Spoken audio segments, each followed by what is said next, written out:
আমার মেয়েটা আমার জুতো আমার পিছু পিছু জুতোটা ছিল, বাবা তুমি খালি পেয়ে যাচ্ছ, খালি পেয়ে যাচ্ছ, কিন্তু মনে হয় ভাইকে ফেরত পেয়েছি, দেশ স্বাধীন হলো ভাইকে ফেরত পেয়েছি। আমি 8 বছর সূর্যের আলো দেখিনি। সময়টা বলতো না, আমি বলতাম দেখেন আমি একটু নামাজটা পড়তে চাই, আমাকে নামাজের সময়টা বলেন। 8 বছরের অভিজ্ঞতা আমার কাছে মৃত্যুর চেয়ে মনে হতো যে মৃত্যু হলো অত্যন্ত এই কষ্ট থেকে মুক্তি পেত। নিয়ম, যদি আপনি বেশি আইন দেখাতে চান আপনার সাথে আমরা দুর্ব্যবহার করতে বাধ্য হব। তো আমি বুঝলাম যে আমি এখানে আইনের কোনো সুরক্ষা আমি এখানে পাবো না। তারা আমাকে চোখ বেঁধে দিল। এই ছিল আমার 8 বছর অন্ধকারের জীবনের শুরু।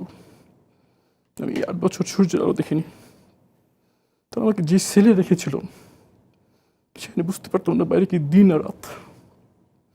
আমরা কোথায় আছি আমাদের বলতো না, আচ্ছা কি দিন তারিখ বলতো না, সময়টা বলতো না। আমি বলতাম দেখেন আমি একটু নামাজটা পড়তে চাই, আমাকে নামাজের সময়টা বলেন।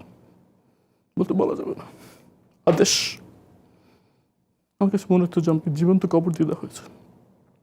আমার কাছে মনে হতো যে মৃত্যু এর চেয়ে ভালো।